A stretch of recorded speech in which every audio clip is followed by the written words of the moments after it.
What's happening, fam? L.A.R. movement still moving. Subscriber died trying. You see the thumbnail. Everybody else used the 14th Amendment. So I'm watching Amend on Netflix yesterday. I didn't watch the whole thing. I watched like 4 episodes, 3, 4, whatever. And it's hilarious how they were showing how everybody else used the 14th Amendment, which is basically everybody is supposed to have equal protections and equal rights under the law, right? So here's the thing. I get tired of these type of things because you can see the setup coming. This was black people's struggle, and then black people, and then people of color had a struggle coming out of these black people because we're going to use these black people. We don't have any people of color struggle in this whole scenario, but we're going to say, look at the black people. And somewhere along there were people of color. Then we're going to throw women in there. And women, had the struggles of women. And women struggles went into the 14th Amendment because they needed equal protections under the law. But we're talking about white women. We're just going to leave that part out of there. And then all the other women who had the same issues as white women, so they try to portray.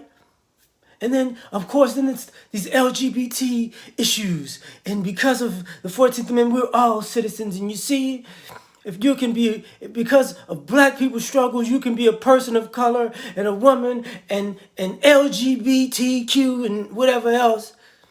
And it all makes the sense because it's all under the 14th Amendment. Here's the problem. Everybody else used the 14th Amendment and it worked for them because it's predominantly white people. They went from the slavery to Reconstruction to Jim Crow, and then it was like, and Asians had used it, and Hispanics used it, and Native Americans used it, and I'm thinking to myself, how come you don't have any of their struggles on these things? Because I'm sure they had them, but they're not of the magnitude to talk about them.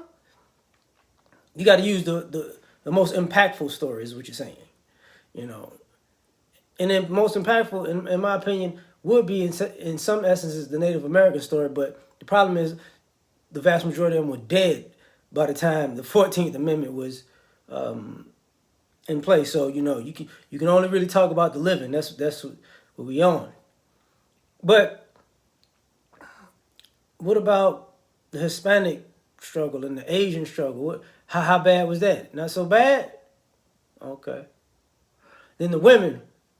I had the women's march, and the white women marched, and then the black women marched, and the Asian women marched, and Hispanic women marched, and the Native American women marched. Here was the problem with that. For that to be considered part of the 14th Amendment. Here's the problem with that. Most of those women had an issue with white men at the time. See, the black women weren't marching against the black men. See, that's how the Asian women weren't marching against the Asian men for women's rights. The Hispanic women weren't marching against Hispanic men for women's rights. The Native American women weren't marching against Native American men for women's rights. It's white women marching against white men. But they used, quote unquote, the 14th Amendment, which was odd to me because you're telling me a group of women cared about women. They didn't care during slavery. They didn't care during Jim Crow. They didn't care in the Trail of Tears. They didn't care in the Japanese internment camps. When was women's struggle so important? And then it's the LGBT thing because now, you need the right to dress like a woman or get surgery to be another gender. What does this have to do? But I have the rights of any citizens to change my sex. Like, all right, man. Okay, whatever we're trying to do. Whatever. But the fact of the matter is, people keep using the 14th Amendment. You know, and I'm an immigrant, and I'm coming from this place, and it's about immigration, and I have the right to have equal protections under the law. It's very interesting. And it's very interesting that the law can be interpreted by these very, because they'll say it's white judges, white people. As a matter of fact, I forgot the sister who was who was most versed in using the 14th Amendment. It was a black woman. She went to Howard, like 25 years before Rosa Parks sat down on the bus. To pretty much after that. I forgot her doggone name. It was like Rosa Plummer or something like that. And what was interesting about that is she went to Howard because basically she couldn't go to University of Maryland because she's black and a woman, you know. So then the double minority thing comes up, which is very interesting because I kind of laughed. I was like, so being a woman and being black makes you a double minority.